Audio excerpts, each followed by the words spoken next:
The Elder Scrolls Online Update 45 ist endlich da, aber was bedeutet das wirklich für dein Spielerlebnis? 2 brandneue Dungeons mit spannenden Geschichten, aber viel wichtiger, großartige, ja wirklich großartige Quality-of-Life-Änderungen. Und ein erneut überarbeitetes Champion-Punktesystem. Ja, ihr habt richtig gehört. Das klingt gut, aber steckt da vielleicht mehr dahinter, als es auf den ersten Blick erscheint? Wie stark beeinflussen die Neuerungen dein Gameplay wirklich und welche versteckten Änderungen machen deine Abenteuer in Tamriel leichter oder, viel wichtiger, vielleicht sogar schwieriger? Und was bedeutet das eigentlich mit den ersten Schritten in Richtung Add-on-Kompatibilität für Konsolen? In diesem Video zerlegen wir Update 45 in seine wichtigen Einzelteile und besprechen gemeinsam, was bringt dieses Update alles so mit sich. Anfangen tun wir natürlich mit den richtig geilen Sachen, und zwar den Quality-of-Life-Updates. Und da fangen wir an mit der Reitgeschwindigkeit, denn die Grundreitgeschwindigkeit des Spiels, die wurde überarbeitet, also die Basisreitgeschwindigkeit, die wurde nämlich von 15% nun auf 42% hochgeschraubt. Wenn ihr also mit einem völlig neuen Charakter unterwegs seid und hier durch die Gegend reiten sind, am besten nicht bei Nacht für Videoaufnahmen, dann seid ihr jetzt deutlich schneller unterwegs. Das heißt, diese Situation, wo ein neuer Charakter, der reitet, fast gleich schnell oder sogar langsamer ist als ein Charakter, der da nebenher ohne Reittier sprintet, die werden jetzt nicht mehr zustande kommen. Im selben Atemzuge wurde auch größeres Galopp überarbeitet. Das ist eine passive Fertigkeit aus dem Allianzkrieg. Die haben aber auch viele PvE-Spieler benutzt, denn sie war in ganz Tamriel gültig. Die hat ursprünglich als größerer Galopp die Geschwindigkeit um 30% erhöht.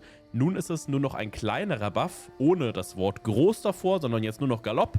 Und zwar nur noch mit 15%. Allerdings keine Bange, ich erkläre euch gleich, wie sich das so ungefähr auswirkt auf eure Reitgeschwindigkeit. Deswegen jetzt hier ein paar Rechenbeispiele.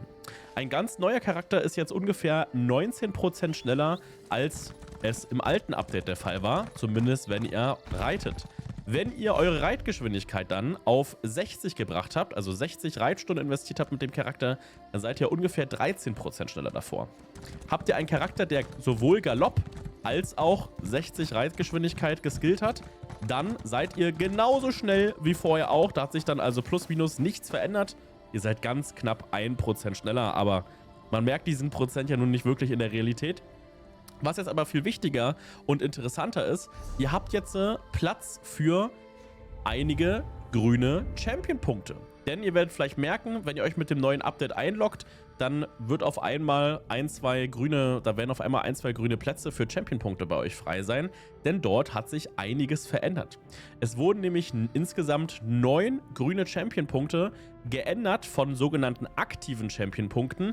Das sind die, die man hier oben reinziehen muss. Die wurden geändert zu passiven Champion-Punkten. Das sind diese warm-weißen Champion-Punkte, die man nicht irgendwo reinziehen muss, sondern die einfach aktiv sind, sobald ihr da Punkte reingesteckt habt. Das macht das Ganze deutlich flexibler.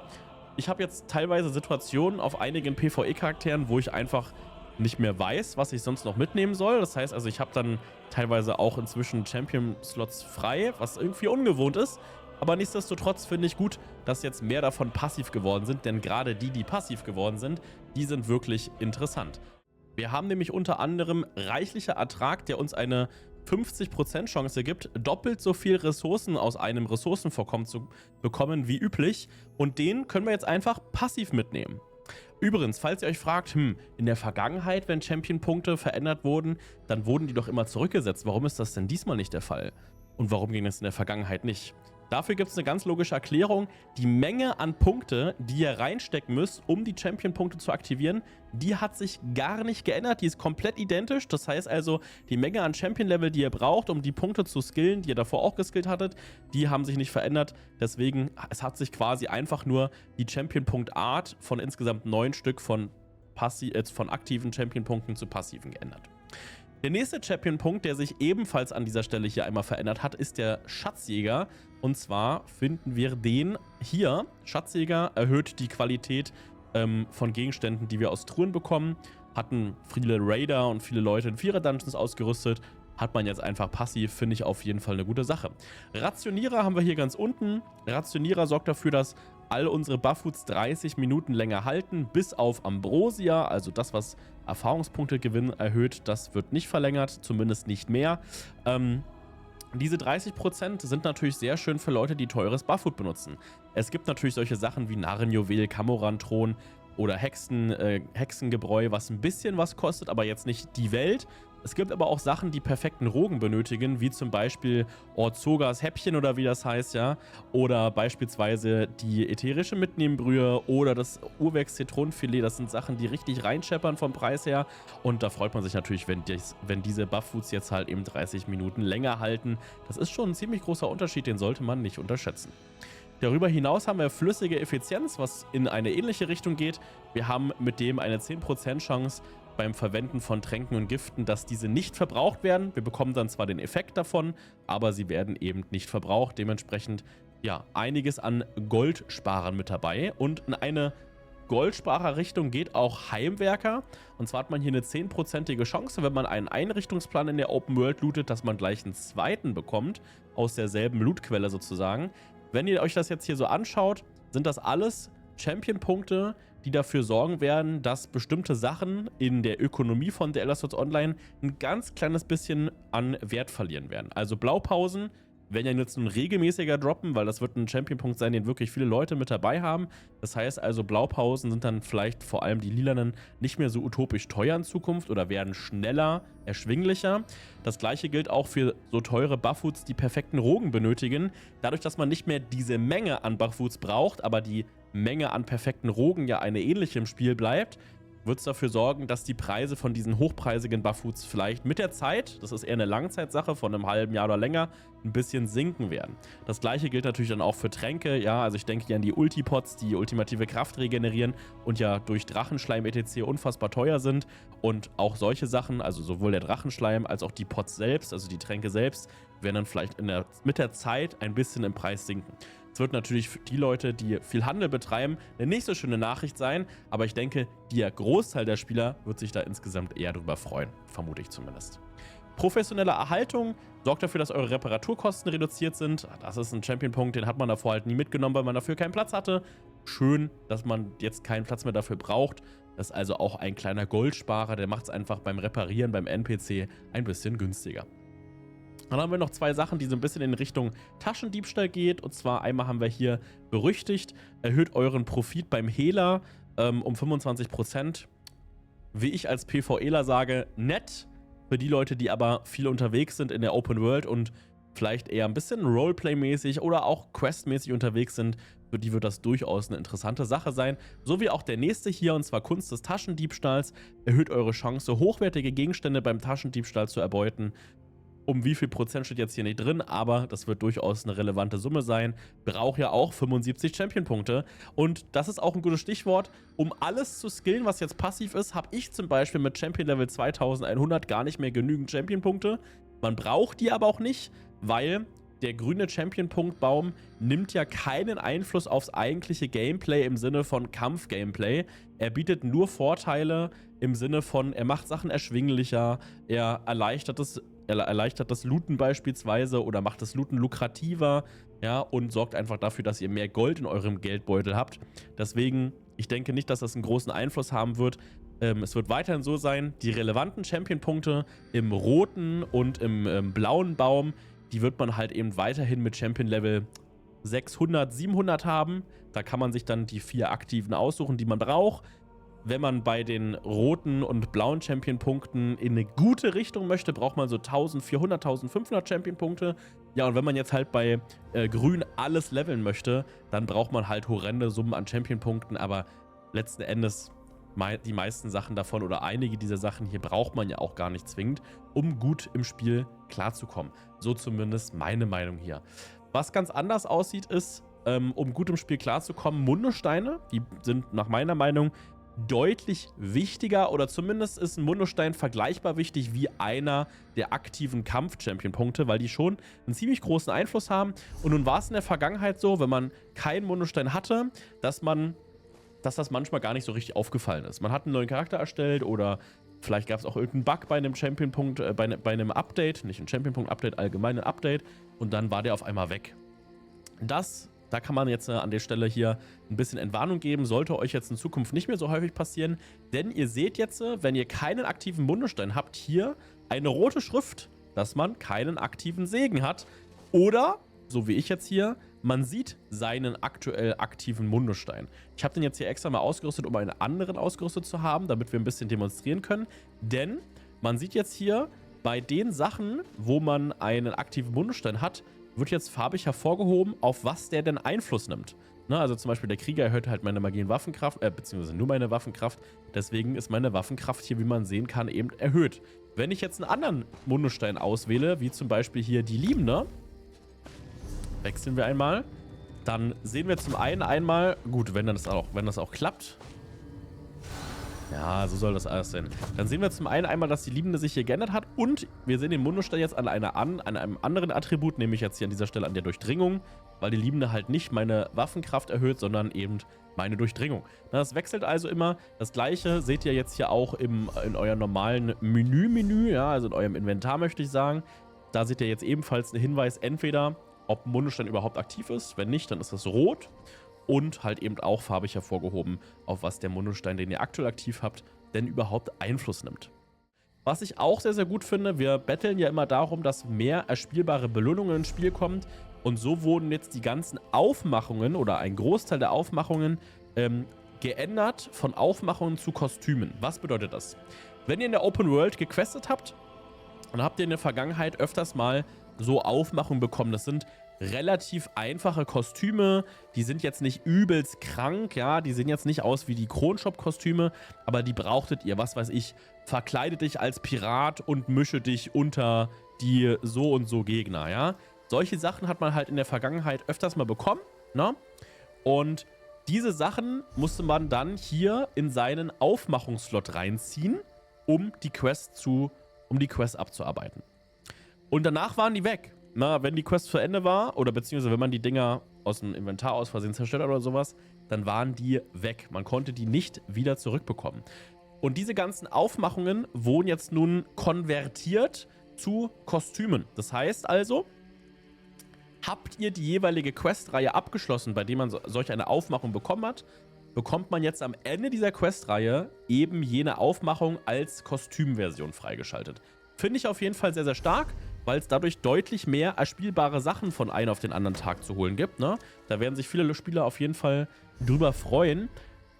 Es hat leider nicht alle Aufmachungen getroffen, denn vor allem 2 Aufmachungen, die auch durchaus sehr beliebt sind, sind halt keine Kostüme, sondern eher Verwandlungen. Und zwar einmal die Goblin-Verwandlung. Das ist so ein Item, das kann man hier halt reinziehen als Aufmachung, dann verwandelt man sich in einen Goblin. Und diese Mottenverwandlung, wo man so halb transparent wird und so ein Mottenschwamm um einen drumherum fliegt, aus Grünschatten hier unten. Diese Mottenverwandlung, beziehungsweise diese Mottenaufmachung und diese Goblin-Aufmachung sind ja kein Kostüm, sondern sie sind ja eher wie eine Verwandlung, weil der Charakter sich ja wirklich optisch sehr, sehr stark verändert. Ja, das heißt also eher wie jetzt beispielsweise sowas hier. Ja, und diese beiden Kostüme, diese beiden Aufmachungen wurden nicht geändert. Die sind immer noch in dem gleichen Zustand wie davor. Vielleicht sehen wir die dann aber ja in Zukunft irgendwann mal, dass die dann geändert werden von Aufmachungen zu Verwandlungen. Da würden wir uns auf jeden Fall drüber freuen. Das Ganze ist rückwirkend. Das heißt, wenn ihr euch mit eurem Charakter einloggt, der die entsprechenden Quests durchgespielt habt, dann checkt das Spiel, alles klar, er hat die Quest gemacht, dann werden ihnen jetzt diese Sachen als Kostüme freigeschaltet. Das heißt also, loggt euch am besten einmal mit euren Charakteren durch. Wann ihr das macht, ist egal, aber loggt euch einmal mit all euren Charakteren durch, falls ihr auf mehreren Charakteren questen solltet. Falls ihr auf mehreren Charakteren questen solltet, werdet ihr euch jetzt auch über diese Neuerung freuen, denn die nächste Neuerung betrifft die Karte von The Elder Scrolls Online, eines der zentralen Menüs, deswegen glaube ich auch, dass das alle freuen wird, egal ob PvE, PvP, fortgeschritten, Casual, spielt keine Rolle. Ich glaube, diese Änderung wird alle sehr, sehr glücklich stimmen. Und zwar wurde die Karte von Tamriel optisch deutlich aufgeräumt. Ja, ihr habt richtig gehört. Das 10 Jahre alte Kartenmenü wurde mal angefasst. Ich finde das sehr gut. Und zwar werden jetzt nicht mehr alle Wegschreine auf der Karte angezeigt, sondern erstmal wird nur ein Wegschrein, es wird generell immer nur ein Wegschrein von einem Gebiet angezeigt und diese Wegschreine wechseln. Und zwar wird immer der Wegschrein angezeigt als erstes, der sich in der Nähe der Hauptquest des jeweiligen Gebietes befindet. Nehmen wir jetzt mal als Beispiel Summerscent. Wenn ihr Summerscent noch nie gequestet habt, dann wird erstmal der Teleportschrein von Shimmerheim angezeigt. Na? Und Shimmerheim, da startet halt die Quest mit dem Cedric Orn und Razundar. Wenn ihr aber schon mal hier hingeritten seid oder über eine Gilde hierhin teleportiert seid zu Alienor, dann ist ja Alienor eigentlich der Hotspot von Summerset, in der sich das meiste an Leben abspielt. Dementsprechend ändert sich, wenn man das einmal aufgedeckt hat, es geht nicht ums Questen, es geht ums Aufdecken. Habt ihr mit einem Charakter einmal den Hotspot des jeweiligen Gebietes aufgedeckt, den Teleportschrein, dann wechselt der Teleportschrein, der auf der Karte angezeigt wird, nach da unten. Das heißt, bei vielen wird vielleicht als erstes Schimmerheim angezeigt, ist man einmal dahin geritten, wird Alienor angezeigt. Es gibt auch Sachen, wo ich das noch nicht ganz so gut gelungen finde, zum Beispiel hier bei Auridon. Bei Auridon wird erst Vulkilwacht angezeigt und dann, wenn man hier hingeritten ist und den Teleportschrein von Himmelswacht aufgedeckt hat, dann wird Himmelswacht angezeigt. Ich persönlich bin aber der Meinung, dass der Hotspot von Auridon ganz klar Vulkilwacht ist, weil hier haben wir nicht nur die beiden Gilden, sondern wir haben auch hier, wenn ein Event gerade läuft, unter anderem den Eventscheinhändler. Deswegen, bei ein paar Sachen finde ich es noch unstimmig, aber das ist eher Ausnahmen bestätigen die Regel. Ne? So weit, so gut. Ihr habt vielleicht auch festgestellt, wenn wir reinzoomen, dass jetzt die Namen der jeweiligen Gebiete angezeigt wird. So zum Beispiel wusste ich in der Vergangenheit nicht mal, dass Grauheim überhaupt auf der Karte ist. Ihr werdet euch fragen, was Grauheim ist. Das habe ich mich auch gefragt. Mein Livestream-Chat hat mir geantwortet, dass das wohl aus der Greymore Einführungsquest ist. Kann ich mich ehrlich gesagt nicht mehr daran erinnern. Falls ihr euch da auch nicht mehr daran erinnern könnt, schreibt mir das mal in die Kommentare. Und wenn ihr auf dem Weg zu den Kommentaren seid und euch solche Videos hier gefallen, dann lasst mir gerne auch mal einen Daumen nach oben und ein Abo da. Ist für euch kostenlos und für mich würde es sehr freuen. In Zukunft erfahrt ihr dann vielleicht auch, wenn mal wieder ein neues Video von meiner Seite erscheint. Also, Grauheim ist jetzt auch auf der Karte offiziell eingezeichnet. Keine Ahnung, wem das was bringt, aber mich hat es auf jeden Fall erstmal zum Wundern gebracht. Das ist ja vielleicht auch erstmal was wert, ne? Dass der Alexos da ein Fragezeichen im Kopf hat. Hä, was ist denn das eigentlich für ein Gebiet? Und ansonsten, das ist noch so ein Fragezeichen. Das ist, glaube ich, aus der Morrowind-Einführungsquest hier. Norxel. War das aus der Morrowind-Einführungsquest? Noch so ein Gebiet, wo ich ein Fragezeichen über dem Kopf habe. Falls ihr wisst, aus welcher Quest bzw. warum dieses Gebiet hier existiert, schreibt mir das mal in die Kommentare, weil das bringe ich jetzt gerade tatsächlich nicht zusammen, wo das ursprünglich mal herstand. Na, sowas wie Balfolien, Ödfels ist klar, das sind halt hier die Einstiegsgebiete, das sind die kleineren, die kennt man. Aber hier diese Gebiete, wo nicht mal ein Teleportschrein drinsteckt, da fragt man sich vielleicht erstmal, hä, was ist das eigentlich für ein Ding, ja, was da an der Stelle steht. Also dementsprechend, ja, ganz interessant, coole Sache, dass die da jetzt eingezeichnet sind, die Namen. Ich finde es persönlich auf jeden Fall gut. Und es macht die ganze Sache natürlich deutlich übersichtlicher, weil ihr teleportiert jetzt halt direkt nach Warnfell und müsst nicht noch irgendwo hinklicken. Und dann hatte ich Leute, wirklich, in meinen letzten Videos in den Kommentaren, die gesagt haben, das ist ja absolut scheiße, jetzt muss man erstmal in die Zone rein teleportieren und dann muss man noch einen zweiten Ladebildschirm irgendwo anders hin machen. Nein, muss man nicht. Man klickt einfach einmal rein und dann wählt man den Teleportschrein aus, zu dem man hin möchte. Das ist ganz einfach. Das kriegst auch du hin. Hat mich ein bisschen, weiß ich nicht, habe ich im letzten Video zum Thema Karten-Update eigentlich genauso erklärt wie in diesem Video. Ich hoffe, es ist jetzt offensichtlicher. Was nicht ganz so offensichtlich ist, das muss ich zugeben, ist das Einblenden von Häusern auf der Karte. Ihr werdet am Anfang feststellen, dass man nur noch das Haupthaus sieht. Ja, das Haupthaus, was man als Haupthaus markiert hat. Jetzt haben aber vielleicht auch einige Spieler von euch den Luxus und haben sich einige Häuser als kostenlose Teleportschreine freigeschaltet. Zum Beispiel habe ich mir hier die Kuschelkapsel freigeschaltet, um in Gradwald so schnell wie möglich hier zu den Unerschrockenen hinlaufen bzw. kostenlos hin teleportieren zu können. Oder während des Weihnachtsevents bzw. während des Neujahrsfests habe ich mir hier in Ostmarsch das verzauberte Schneekugelheim geholt, damit ich mich so schnell wie möglich dahin teleportieren kann zu eben diesem Weihnachtsevent. Ihr seht jetzt aber, auf meiner Karte sind mehr als ein Haus angezeigt. Das liegt daran, dass man seine Häuser als Favoriten markieren kann und diese dann wieder alle auf der Karte angezeigt werden. Dazu geht ihr in euer Sammlungsmenü und wechselt auf den Tab Wohnen. Geht übrigens auch auf der Konsole. Und hier könnt ihr jetzt so viele Häuser, wie ihr wollt, als Favorit markieren. Bei mir ist das standardmäßig die Taste F. Na? Was es bei euch am Gamepad für eine Taste ist, müsst ihr selber herausfinden. Ihr könnt jetzt hier so viele Häuser markieren, wie ihr wollt. Und die werden dann alle wieder auf der Karte als kostenloser Teleportschrein angezeigt. Dementsprechend ist es dann eigentlich genauso wie davor. Was man sich auch genauso wie davor wieder einblenden kann, ist die Möglichkeit hier über die Filter jetzt auch wieder die Verliese und Prüfungen anzeigen zu lassen. Das heißt also, wenn ihr direkt über die Gebietskarte rein teleportieren wollt in Verliese, könnt ihr euch die auf der Karte anzeigen lassen. Ihr könnt euch auch anzeigen lassen, welche ihr vielleicht noch nicht gemacht habt. Ne? Also man sieht hier, anscheinend habe ich noch ein paar Verliese noch nicht gemacht, wie es aussieht. Oder zumindest habe ich die Quest mit diesem Charakter hier noch nicht abgeschlossen. Dementsprechend auch solche Sachen kann man sich da jetzt ganz gut anzeigen lassen. Man kann die aber optional auch ausschalten. Standardmäßig sind die auch ausgeschaltet. Das heißt also, die sind nicht von Anfang an, werden bei euch nicht angezeigt sein. Ihr müsst wirklich hier auf Filter wechseln auf der Karte und dann könnt ihr euch die wieder einblenden, wenn ihr das dann möchtet. Noch eine Kleinigkeit, die ich auch ganz cool finde, ist, über den Namen der Teleportschreine wird jetzt die Zone angezeigt. Das heißt also jetzt hier zum Beispiel das nördliche Elsewhere. Davor stand dann nur der Name des Teleportschreins, also da stand dann der Teleportschrein oder der Wegschrein von Krempen. Man musste dann also wissen, dass sich Krempen im nördlichen Elsewhere befindet. Das war ein bisschen anstrengend bei so ganz kleinen Gebieten, die so eng beieinander lagen wie Galen und Hochinseln. Da war man sich dann immer nicht ganz sicher, habe ich da jetzt den richtigen Teleportschrein ins richtige Gebiet erwischt. Das ist nun also insgesamt ein bisschen vereinfacht worden, dass ihr euch da nicht mehr so einfach verklicken könnt. Und wenn ihr euch verklicken könnt, dann ist es diesmal dann auch wirklich eure eigene Schuld. Ja? So kann man das vielleicht an der Stelle hier einmal sagen. Was auch mit neu ist, dass jetzt die verfolgte Quest angezeigt wird. Das heißt also, ihr habt jetzt hier irgendeine Quest in eurem Quest-Tagebuch, die ihr ausgewählt habt. Also zum Beispiel, ich wähle jetzt hier mal in Hochinseln. Findet den Captain aus, ja? Jetzt kann ich hier in Hochinseln einmal ganz genau sehen. Ich kriege natürlich angezeigt jetzt hier, ne, so war das ja auch davor schon. Ich kriege hier also angezeigt, wo muss ich auf der Karte hin. Das wird jetzt aber auch hier auf der gesamten Tamriel-Karte angezeigt. Also da wird euch jetzt auch angezeigt, wo ist die aktuell verfolgte Quest, zu der ihr euch hinbegeben müsst. Ne? Also das ist neu, dass man jetzt auf der Tamriel-Karte sieht, welche verfolgte Quest gerade wo genau hinführt.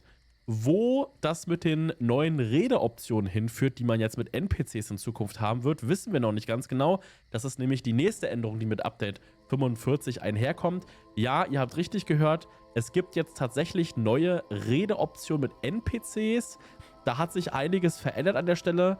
Und zwar, die sind noch nicht rückwirkend ins Spiel eingefügt. Die gibt es bis jetzt nur auf dem Papier.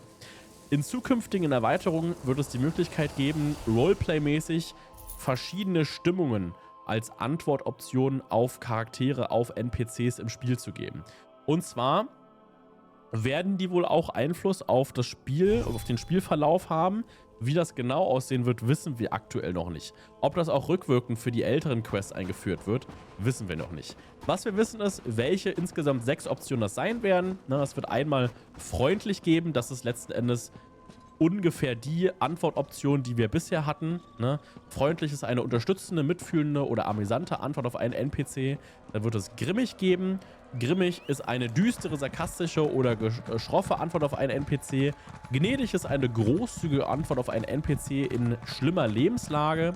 Rücksichtslos ist eine rachsüchtige Antwort auf einen NPC in schlimmer Lebenslage. Also, wird auch nicht immer alle 6 Optionen bei jeder Dialogoption geben, sondern es ist dann halt unterschiedlich, je nachdem, was ihr gerade dafür einen Dialog führt. Dann gibt es noch scherzhaft eine Stichelei oder ironische, komödiantische Antwort und dann gibt es noch kokett. Wenn ihr bis zu diesem Zeitpunkt des Videos nicht wisst, was kokett bedeutet, schreibt mir das gerne mal in meine Kommentare. Zu meinem Wissensschatz gehörte das nämlich nicht. Das Wort kokett ist wohl so viel wie verliebt oder flirtende Antwortoption, also eine verliebte, flirtende Antwort auf einen NPC. Das ist also neu an dieser Stelle hier. War mir an der Stelle auch noch nicht so ganz klar, dass es das Wort kokett gibt. Das kannte ich bisher irgendwie nicht. Was ansonsten noch neu ist, sind die grafischen Überarbeitungen in den Startgebieten. In Update 44 gab es tatsächlich bereits ein grafisches Update, das hat nur keiner mitbekommen. Und zwar gab es in Update 44 ja die Wiedereinführung des alten Tutorials. Mit dem Update 44 findet das eigentliche Tutorial wieder im Grundspiel statt, beziehungsweise in Kalthafen. Und Kalthafen wurde grafisch ein bisschen aufgehübscht. Jetzt muss man aber wissen, was bei The Elder Scrolls Online aufgehübscht bedeutet. ESO bleibt weiterhin ESO. ESO läuft jetzt nicht auf einmal vom einen Tag auf den anderen in Unreal Engine 5, sondern es bleibt die alte Hero Engine und man kann das Spiel natürlich nicht einfach in der neuen Engine neu programmieren. Das wäre viel zu viel Aufwand, also völlig utopischer Aufwand. Deswegen ist jetzt die Luft nach oben auch nicht unendlich. Ihr solltet euch jetzt also nicht so viel davon verhoffen. Denn es wurden jetzt die Startgebiete Betnik, Schrossmekai, Ödfels, Balfolien und Kenatis Rast überarbeitet. Das sind allesamt die Startzonen. Weitergehen wird es dann wahrscheinlich also als nächstes mit Auridon, Steinfälle und Lenumbra und so weiter und so fort. Wahrscheinlich jedes Update geht es dann Stück für Stück ein bisschen weiter. Ne? So ist zumindest langfristig gesehen der Plan. Wie regelmäßig das jetzt kommen wird, kann ich euch nicht sagen, aber so ist langfristig der Plan. Und ich bin jetzt mal hier in eine Stelle gereist, wo man es ein bisschen sehen kann, wenn es denn Tag wäre. Und zwar müsst ihr euch vorstellen, die Stege hier. Die Stege hier hatten eine ganz alte Holzgrafik. Die sah sehr flach aus und auf diesen Stegen war kein Schnee. Wir sind hier in einem Schneegebiet. Auf den Dächern war kein Schnee, auf den Stegen war kein Schnee. Die Stege sahen aus wie gesalzen, wie geputzt, wie abgeleckt. Und jetzt ist hier überall so ein schöner Verlauf. In der Alikre-Wüste sieht man das zum Beispiel auch sehr schön oder in sandigen Gebieten. Da ist jetzt halt auch Sand teilweise auf den Texturen drauf, ne? Oder hier ist halt eben Schnee an dieser Stelle jetzt auf der Textur von diesen Behältnissen oder auf den Schiffchen ist jetzt Schnee drauf, ne? Hier, da ist jetzt Schnee drauf, auf den Felsen ist jetzt Schnee drauf. Also vor allem so Übergänge sind ein bisschen optimiert worden. Da hat man eine ganze Menge Arbeit reingesteckt, dass so quasi diese übergeblendeten Grafiken, wo sich verschiedene Elemente übereinander legen, dass die jetzt überhaupt erst existieren. Davor war es eine Grafik, Feierabend, ja. Und jetzt ist es halt eben insgesamt deutlich hübscher gemacht, wie ich finde. Darüber hinaus wurde auch was an der Wassertextur getan. Auch das werden wir jetzt hier bei Dunkelheit wenig sehen. Ich hoffe, dass wir noch ein bisschen was bei Kenatis Rast sehen. Da werde ich nochmal hin teleportieren und euch dann nochmal ein bisschen was zeigen. Bei Kenatis Rast hat sich nämlich auch ein bisschen was verändert. Ich bin jetzt mal an der Stelle in Kenatis Rast gereist, wo man es in der Nacht auch, finde ich, ganz gut sehen kann. Und zwar sind wir hier im unteren Teil. Und man muss sich vorstellen, vorher war es in Kenatis Rast so, dass ja überall um Kenatis Rast diese alten Schiffgerippe rumliegen. Die waren aber nicht als Schiffgerippe zu identifizieren, sondern es waren einfach irgendwelche Holzplanken. Na, es waren einfach irgendwelche Holzplanken. Das hätten auch kaputte Wände von Häusern sein können. Und jetzt liegen hier halt eben so richtige Schiffswände. Na, also wenn wir uns das jetzt hier anschauen, man hat jetzt hier richtig so in der Mitte diese Schiffswände, die hier so rumliegen. Ne, also hier diese Dinger, da liegen jetzt so richtige Wände. Das weitere, nicht Wände, sondern so richtige Gerippe. Die Wände sind eben die, die nicht mehr da sind. Dann ist der Strandsand ist jetzt nicht mehr so einheitlich sandig, sondern der ist jetzt auch mal ein bisschen matschig zwischendurch. Überall hängen jetzt hier diese Segelfetzen. Auch die waren vorher nicht da. Ne, also diese Segelfetzen gab es quasi nicht. Und die Weitsicht wurde ein ganz kleines bisschen nach oben geschraubt, wobei der Effekt da nicht so doll ist, wie ich finde. Der hätte ruhig noch ein bisschen doller sein können. Nichtsdestotrotz, wie gesagt, es wurde viele Kleinigkeiten wurden überarbeitet. Hier wurden teilweise Zelte ausgetauscht, ja, solche Sachen. Also es wurden auch ganze grafische Assets ausgetauscht gegen neueren Assets. Aber das Ziel war halt eben nicht, Elder Scrolls Online auf einmal in Unreal Engine 5 neu zu programmieren, sondern das Ziel war, die älteren Gebiete auf ein ähnliches grafisches Niveau anzuheben wie die neuen Gebiete. Das heißt also, so dass zum Beispiel Schnittermark irgendwann mal aussieht wie beispielsweise jetzt ein Gold Road, was ja vielleicht optisch ein bisschen in eine ähnliche Richtung geht. Ja, oder eben die ganzen grafischen Assets, die man bis Gold Road jetzt entwickelt hat, auch teilweise mal anzuwenden und alte Assets rauszunehmen, auszutauschen. Spart dann auch wieder Spielplatz, also Spielspeicher, weil die ganzen alten Assets, die sehen nicht mehr gut aus, nehmen Speicher weg. Kann man also austauschen. Ne, solche Sachen wurden gemacht. Ich hoffe, dass irgendwann vielleicht noch ein bisschen was an der Belichtung gemacht wird. Na, also Raytracing, weiß ich jetzt nicht, ob man das einbauen kann, aber irgendwas in diese Richtung wäre, wie ich finde, schon ziemlich cool. Und was auch richtig, richtig cool ist, worüber sich sehr, sehr viele Spieler freuen werden, sind die Add-ons. Und zwar ist geplant, dass Add-ons jetzt in Zukunft auf die Konsolen kommen. Und hier ist das Stichwort in der Zukunft. Das ist ganz, ganz wichtig. Das müsst ihr euch jetzt hier erstmal leider auf die Nase schreiben. Denn ich glaube, viele haben falsch verstanden, dass Add-on-Support jetzt schon mit dem nächsten Update, also dann am 23. oder 26. kommt das ja für die Konsolen raus, dass da dann schon Add-ons auf den Konsolen laufen werden. Das ist noch nicht der Fall. Ich erkläre euch einmal ganz grob, wie das Ganze gemeint ist. Also, es sind jetzt die ersten Schritte gemacht worden, dass die Entwickler von Add-ons, was ja ambitionierte Hobbyentwickler und Spieler sind, die das Spiel selbst spielen, auch auf den Konsolen laufen können. Das heißt also, es wurde eine Schnittstelle geschaffen, womit Konsolen Add-ons nutzen können. Add-ons sind in Elder Scrolls Online ja nicht so wie die Creation Club Sachen von The Elder Scrolls 5 Skyrim Anniversary Edition oder Starfield oder Fallout 4. Da gibt es ja richtige Mods sozusagen. Das sind Add-ons in The Elder Scrolls Online nicht. Add-ons sind keine Mods im eigentlichen Sinne. Add-ons sind vom Spieler geschriebene UI-Veränderungen, Verbesserungen, die entweder existierende Sachen aus der Oberfläche, aus der Benutzeroberfläche austauschen oder hinzufügen. Also zum Beispiel eine Minikarte hinzufügen. Oder zum Beispiel die bereits existierende Skill-Anzeige austauschen gegen eine andere. Ne? Solche Sachen. Solche Sachen sind Add-ons in The Elder Scrolls Online. Das heißt, wenn jetzt keine neuen von Spieler entwickelten Gebiete dazukommen oder sowas, das ist nicht der Plan, sondern die Add-ons, die man vom PC schon kennt, die lauffähig zu machen auf den Konsolen. Und das ist wichtig, die lauffähig zu machen, ist tatsächlich der springende Punkt. Und zwar wurde jetzt in den Texteinstellungen und den Textdateien von The Elder Scrolls Online auf dem PC eine Möglichkeit geschaffen, das Spiel im sogenannten Konsolenmodus zu starten. Wenn man Elder Scrolls Online aktuell auf dem PC mit Gamepad spielt, kann man nahtlos wechseln zwischen Gamepad, Maus und Tastatur und teilweise mischen sich auch einige Elemente. Das heißt also zum Beispiel lange Zeit lang konnte man das Escape-Menü nicht mit dem Controller steuern am PC, sondern da musste man dann halt eben wechseln an Maus und Tastatur. Es war also nicht ganz fertig gedacht, ja, oder eben die sogenannten Add-ons, also sowas wie ein Combat Matrix oder so oder einen Advanced Skill Store, waren halt für Maus und Tastatur geschrieben. Und das ist jetzt das Ziel. Es wurde jetzt eine Schnittstelle eingeführt, womit man das Spiel auf dem PC quasi im identischen Modus zu den Next-Gen-Konsolen oder Current-Gen-Konsolen starten kann. Das heißt, man hat dann auch wirklich keinen Zugriff mehr auf Maus und Tastatur, kann nur mit Gamepad spielen. Und der Sinn und Zweck ist, dass die Add-on-Entwickler jetzt die Möglichkeit haben, die haben jetzt erstmal Zeit, die nächsten paar Wochen, Monate, wir wissen noch nicht genau wie lange, ihre Add-ons zu testen und so anzupassen, dass sie mit dem Controller steuerbar sind. Und dann, irgendwann im Laufe dieses Jahres, wird uns ZeniMax vorstellen, wie man in Zukunft Add-ons auf den Konsolen installieren kann. Das wissen wir nämlich noch gar nicht. Wird es ein extra Programm geben wie Minion, was man dann runterladen kann auf seiner Konsole? Wird es einen extra Reiter geben, neben den kaufbaren DLCs dann die von Spielern entwickelten, auf jeden Fall kostenlosen Mods bzw. Add-ons, die man dann runterladen kann quasi im Menü der PlayStation oder Xbox?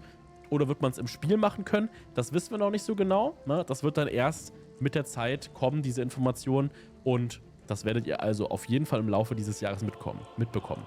Es sind jetzt also die ersten Vorbereitungen getroffen, dass die fleißigen Mod-Entwickler ihre Add-ons anpassen können auf die Konsolen. Das muss aber auch erstmal passieren. Ne? Und wenn das dann passiert ist, geht es dann weiter. Da erfahren wir dann, wie ihr dann die Add-ons in Zukunft tatsächlich dann installieren könnt auf euren jeweiligen Konsolen. Dann wurden noch Kleinigkeiten gemacht am Kampfsystem von The Elder Scrolls Online. Und ich kann gleich schon mal so viel sagen: Klassen oder relevante Klassenänderungen gab es eigentlich nicht. Es gab nur Bugfixes, was gut ist. Es gab nur Bugfixes. Es gab keine größeren Nerfs und sonstige Sachen, an denen rumgeschraubt wurde. Bei den Klassen hat sich also im Großen und Ganzen nichts verändert. Es gab allerdings kleinere Sachen, die verändert wurden an Sets. Und da wird wahrscheinlich die meisten das Set Waffen von Reliquien interessieren, weil ich hatte schon einige bei mir im Chat, die geschrieben haben: Alex, kann man das jetzt noch spielen? Ist das jetzt Trash? Meine Mitspieler haben mir gesagt, man kann das jetzt nicht mehr spielen. Das ist jetzt das schlechteste Set des Universums. Okay. Waffen von Reliquien hat ein paar kleinere Anpassungen bekommen. Und zwar gibt es jetzt nicht mehr Crit, sondern Magie und Waffenkraft beim 2er-Bonus. Und es gibt beim 4er-Bonus jetzt nicht mehr Crit, sondern Durchdringung. Beim 5er-Bonus wurde das Ganze von Ausdauer gewechselt zu Magie und Waffenkraft, was besser ist. Ne? Also statt Ausdauer, Magie und Waffenkraft wurde wahrscheinlich gemacht, weil dieses Set auch viel auf Marker-basierten Charakteren spielt. Also viele spielen das ja auch auf Charakteren mit Zerstörungsstab, die insgesamt mehr Marker nutzen beispielsweise. Und da ist jetzt halt eben dieses Set besser als davor. Davor war diese Ausdauerline ja quasi komplett Quatsch. Die brauchte man ja nicht als Marker-basierter Charakter. Es wurde also so angepasst, dass es jetzt auf Marker- und Ausdauerbasierten Charakter gleichermaßen interessant ist. Und jetzt muss man wissen, es wurde jetzt zweimal Crit ausgetauscht gegen Magie und Waffenkraft. Einmal Magie und Waffenkraft ist mehr oder weniger dazugekommen. Und Durchdringung. Und jetzt kommt der Witz. Ich weiß nicht, wo die Leute die Informationen herhaben, dass man das jetzt nicht mehr spielen kann, dass das jetzt schlecht sei. Keine Ahnung, wo das herkommt. Ich weiß es wirklich nicht. Lasst euch das bitte nicht einreden. In komplett durchoptimierten Gruppen, die koordiniert spielen und gemeinsam genau schauen, wie viel Durchdringung hat die Gruppe, schaffen wir es, den Gegner auf 0 Resistenzen runterzusetzen. Da wird der Schaden von Reliquien um ca. 1-2% sinken. Na? Allerdings ist er dafür zum Beispiel in Trash-Gruppen bei größeren Gegnern, da spielt man jetzt nicht unbedingt, bei größeren Gegnergruppen spielt man jetzt nicht unbedingt Reliquien, aber da habt ihr jetzt Durchdringung, was nützlich ist. Na? Das heißt, dafür laufen dann diese Trash-Gruppen, diese kleinen Gegnergruppen schneller oder werden schneller getötet von euch, weil ihr da mehr Schaden drauf macht, weil ihr auf diese Gegner dann mehr Durchdringung habt.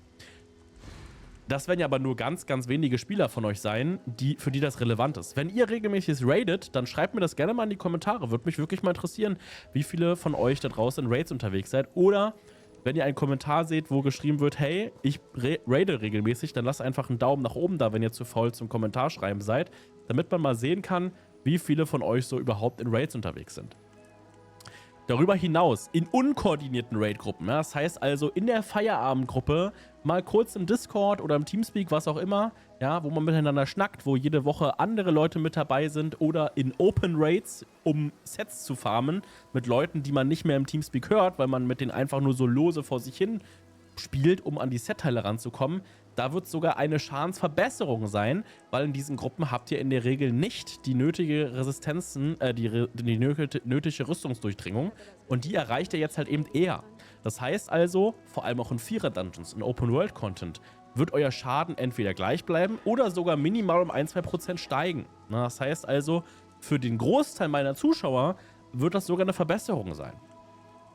Darüber hinaus wurde versucht, an entfesselter Ritualist was zu machen. Ich weiß, es gibt ja da draußen viele Leute, die den sogenannten Pet-Sorg spielen. Und dieser Pet-Sorg, der spielt halt eben mit den Begleitern, mit den Pets. Das ist nicht das richtige Set. Ritualist. So, mal gucken, dass wir hier das Richtige rausfinden. Das ist das richtige Set. Entfesselter Ritualist, da wurde ein bisschen was dran geschraubt. Und zwar hat einem das ursprünglich 3-mal Magika gegeben. Jetzt gibt es ein 2-mal Magie und Waffenkraft, einmal Crit. Das ist auf jeden Fall ein deutlicher Buff. Macht auf jeden Fall ein paar Prozente mehr Schaden. Und es erhöht den Schaden. Es erhöht nun dauerhaft den Schaden von beschworenen Begleitern um 15%. Davor hat es immer einen Gegner bzw. Gegner für 10 Sekunden markiert und hat dann den Schaden, den diese Gegner von Begleitern erhalten, erhöht. Das heißt, jetzt ist das ein allgemeiner Buff, das ist auch für den Server nicht ganz so strapazierend, der generell wirkt für all eure beschworenen Begleiter gegen jeden Gegner, egal ob der Gegner markiert ist oder nicht, ja, oder markiert wird. Da wird jetzt nichts mehr markiert mit dem Set. Ist also ein kleiner Buff. Es wird aber insgesamt nicht ausreichen, um dieses Set wirklich interessant zu machen. Wenn man das Set zufällig hat, ja, dann kann man das spielen. Wenn man das Set aber nicht hat, ist das jetzt kein Set, was man sich erspielen muss. Dann gab es noch einen Bugfix, eigentlich ein Bugfix, viele sehen es aber als Nerf an, am 0-AK-Set. Hier, Splitter der Nulllade heißt das ganze Ding. Ne? Oder bin ich gerade auf dem richtigen? Ja, genau. Das sogenannte 0-AK-Set wurde überarbeitet. Das löst jetzt nicht mehr zufällig mehrmals aus. Das hat davor manchmal, diese 9000 Schaden, von denen jetzt hier gerade die Rede ist, hat es manchmal mehrmals ausgelöst. Ja? Nicht nur einmal, sondern mehrmals. Das sollte jetzt in Zukunft nicht mehr der Fall sein. Na, das heißt also, es löst jetzt immer nur noch einmal aus, ist damit ein kleiner Nerv. Auf manchen Klassen wird man es immer weiterhin gut spielen können. Ja, was weiß ich, eine Nachtlinge wird das auch weiterhin noch gut nutzen können. Aber insgesamt, es war ja davor schon ein Nischenset und es wird weiterhin ein Nischenset bleiben. Am Nachtklingen- und Templer-Klassenset aus dem endlosen Archiv wurden auch minimale Veränderungen vorgenommen. Na, also zum Beispiel die Auslaugenfertigkeiten vom Nachtling-Set. Die machen jetzt 21% mehr Schaden statt 18% mehr Schaden mit dem Set. Beim Templar-Set wurde ein bisschen was verschlechtert, ein bisschen was verbessert. Bei dem, was die Ultimate hervorruft, ja, hier also diese Sonnenexplosion, ne, was weiß ich, wie sie heißt. Nova, genau. Kleinere Verbesserungen. Die Sets sind nach wie vor jetzt nicht super interessant. Das heißt also, die sind nicht schlecht, die sind aber auch nicht besonders gut. Und daran hat sich auch mit diesen minimalen Buffs nichts geändert. Dann bekommen wir jetzt natürlich insgesamt 2 neue Dungeons. Einmal bekommen wir einen neuen Dungeons in Gold Road bzw. in Westauen. Ne? Hier einmal Schanze der Abgeschiedenen. Bei der Schanze der Abgeschiedenen geht es um die Albus-Familie. 1 Verfechter des Friedens die haben sich radikalisiert und planen jetzt die Zerstörung aller Kriegsparteien. Und wir Spieler müssen versuchen, diese Machenschaften in dem Dungeon zu vereiteln. Und dann gibt es noch Lepselusa in Heves Fluch. Da habe ich habe jetzt beide schon gespielt und bei Lepselusa habe ich sehr krasse Indiana Jones Vibes bekommen. Fand ich sehr cool. Da geht es um den ehemaligen Kaiser von Cyrodiil. Der hat sich eine Armee aus Deserteuren zusammengebaut bzw. rekrutiert und möchte jetzt eine Schriftrolle der Ältesten fangen wir nochmal von vorne an. Der möchte jetzt mit Hilfe der Macht einer Schriftrolle der Ältesten den Krieg beenden. Und auch da müssen wir ihn daran hindern, auch wenn Krieg beenden eigentlich eine gute Sache ist, aber wir müssen ihn daran hindern, diese Schriftrolle der Alten zu benutzen, weil das vermutlich nicht in die Richtung geht, wie sich das der Kaiser vorstellt oder der ehemalige Kaiser. Ich wünsche euch ganz viel Spaß bei diesen Dungeons. Da gibt es jede Menge zu entdecken an dieser Stelle hier. Also ich fand die persönlich richtig stark gemacht. Ja, und wir genießen jetzt nochmal hier den schönen morgendlichen Ausblick mit der neuen Grafik, sprich den neuen Zelten, die wir jetzt hier sehen können. Hier diesen neuen zerrupften Segeln, hier die neuen Gerippe. Also es ist insgesamt schon ein deutlich schönerer Ausblick. Dementsprechend ist auf jeden Fall eine coole Sache, das Update 45. Ich hoffe, dass es jetzt mit Update 46 dann auch weiterhin in eine solch gute Richtung geht. Mit Update 45 sind auch einige Infos zu zukünftigen Anhalten durch fleißige Dataminer geleakt. Sehr, sehr spannende Infos, wie ich persönlich finde an dieser Stelle hier, die wahrscheinlich nicht leaken sollten. Lasst euch also das nicht entgehen und schaut euch als nächstes unbedingt dieses Video hier an. Da bin ich diese Neuigkeiten übrigens mit euch durchgegangen. Vielen lieben Dank auch an meine Patrons: Christian, Serenity Berserk, René Küttel, Apraxilas Kopas, Seppal Kebi, Carsten Lehmann, God of War und Zeitef.